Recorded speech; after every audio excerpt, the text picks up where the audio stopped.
Morning everyone, কেমন আছো? আজকে সবাই খুব ভালো আছো, আমি ভালো আছি। Welcome to Suri's blog. তো আজকে সপ্তাহের প্রথম দিন হচ্ছে সোমবার।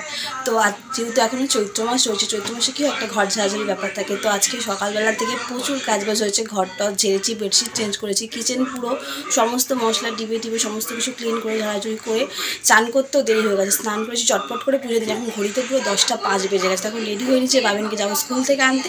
তো আজকে সারাদিনে কী করছি না করছি সকাল মানুষের শেখ করে। চলো এখন চট করে বেরিয়ে পড়া যায়। তো বাবিনকে স্কুল থেকে নিয়ে চলে এলাম হচ্ছে বাজারে, কিছু সবজি নেবার ছিল তার জন্য। তো আজকে যেহেতু সোমবার কি হয়, মাছ মাংসটা সেইভাবে খাওয়া হয় না। অ্যাকচুয়ালি রোববার এত খাওয়া দাওয়া হয়, তো পরের দিন মনে হয় কিছু হালকা পাতলা খেলেই ভালো। তারপরে দেখো এই যে আমার বাপিনের এখন আখের রস খাওয়া লাগবে, যেহেতু গরম পড়েছে। এখন আমি ইচ্ছা করেই ওকে সপ্তাহে 2-3 বার আখের রসটা দেওয়ার চেষ্টা করি, যাতে শরীরটাও ঠান্ডা থাকুক আর পেটটাও ঠান্ডা থাকুক। তো বাবিনকে নিয়ে এই যে স্কুল থেকে বাড়ি ফিরলাম, তো সঙ্গে একটু বাজারও করলাম। তো চলো কি বাজার করলাম তোমাকে দেখাই। তো বাজার বলতে করেছে হচ্ছে এখানে মাদের দুটো ঠাকুরের পলতে নিয়েছি, আর নিয়েছি হচ্ছে বেগুন, দুধের প্যাকেট, এখানে হচ্ছে নিম পাতা আর টমেটো। তো নিম বেগুন হবে, তার জন্য মা আমাকে নিম পাতা আর বেগুন আনতে বলেছিল। এখন বসেছি হচ্ছে মাসকাবারি লিস্ট করতে, আর হাতটা আমার মুঠো এখানে। বলো তো কী আছে, চলো আমি বলে দিচ্ছি।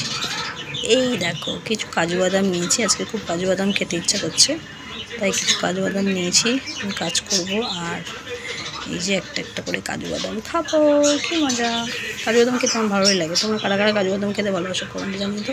তো আজকে আমাদের রান্না হচ্ছে ভাত, এখানে হচ্ছে নিম বেগুন, আর এখানে হচ্ছে একটু কালকের এটা চচ্চড়ি, পালং শাক। কোনো কালকে তো আমি ছিলাম না, আমি খাইনি, তাই রয়েছে আমার জন্য। আর এখানে হচ্ছে চিকেন আর ডাল, আর হয়েছে পেঁয়াজি আর আলু ভাজা। এভরিওয়ান, তখন রেডি হয়ে নিয়েছি, যাবো হচ্ছে মা আর আমি। মায়ের যে চশমার কভারটা দেওয়া হয়েছিল, তো মায়ের সেই চশমাটা বানাতে দেওয়া হয়নি। তো আজকে এতদিন পরে এখন মা আর আমি যাবো হচ্ছে ধাপায় মায়ের চশমাটা বানাতে। যে দোকান থেকে আমি চশমা বানাই। তো চলো, মা আমরা রেডি হয়ে বাইরে দাঁড়িয়ে আছি, আমরা যাওয়া যাক।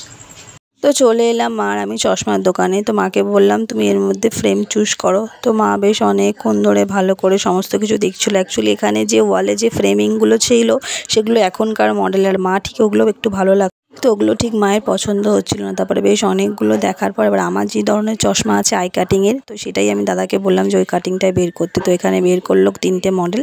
তো মাকে একটা পরিয়ে দেখালাম, মা তার সাথে আমিও 2-1টা মডেল ট্রাই করে দেখছিলাম যে আমাকে কেমন লাগে।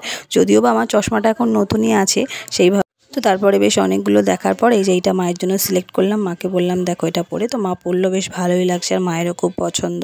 তো চটপটা দেরি না করে এটাই সিলেক্ট করে নিলাম। তো মোটামুটি 1 সপ্তাহের মধ্যে ওনারা দিয়ে দেবে। তো এবার বাড়ি ফেরার পালা। আর আমার বাড়ির কাছাকাছি এসেই দেখছি এই যে মাতা রানীকে বিসর্জনের জন্য নিয়ে যাচ্ছে। এটা আমাদের পাড়ার 2-1টা পাড়ার পরেই ঠাকুরটা। তো দেখে একটু তোমাদের সাথে শেয়ার করলাম। দেখো মাকে কত সুন্দর গাড়িতে বসিয়ে নিয়ে যাচ্ছে, আর মাথাতে একটা ছাতার লাইট দিয়েছে। আবার হচ্ছে মায়ের গরম না লাগে তার জন্য আবার হাত পাকার আর কি হাওয়া দিয়ে মাকে হাওয়া দেওয়া হয়েছিল। আর ডিজেও করেছিল, আর ওই কুরকুরি বাজনা সেটাও করেছিল। তো সামনে যাচ্ছিল হচ্ছে কুরকুরি বাজনা, আর এই পিছনে ডিজে। আর ডিজে মানেই তো সবাই নাচানাচি একবারে। তো এখানে দেখো সবাই একসঙ্গে করে কি সুন্দর নাচছে। আর এই যাওয়ার সময় বাতাসা হরিলুটও দেওয়া হচ্ছিল তার সঙ্গে। এলাম, তো এখন ডিনার রেডি করবো। আজকে ডিনারে হবে হচ্ছে আলুর দম। না আমি আনিনি, দেখো তুমি। হ্যাঁ পেন এনেছি, খাতার মধ্যে আছে। আলুর দম করবো, আর হচ্ছে পরোটা বা এদিকে আমার আলুর দমটা পুরোপুরি রেডি, একদম টেস্টি লাল লাল ঝাল ঝাল করে। আবার দেখো এখানে পরোটা করছি। তো মা ওদিকে রুটি করেছে, বাট আমার বাবিন তো রুটিটা খেতে চায় না। সকালবেলা যদি হয় রাত্রি তো হারগিস খাবে না, তো ওর জন্য আবার হালকা করে অল্প কয়েকটা পরোটা করলাম। পরোটাটা মোটামুটি হয়ে গেছে, সবকে ডিনার দেবো।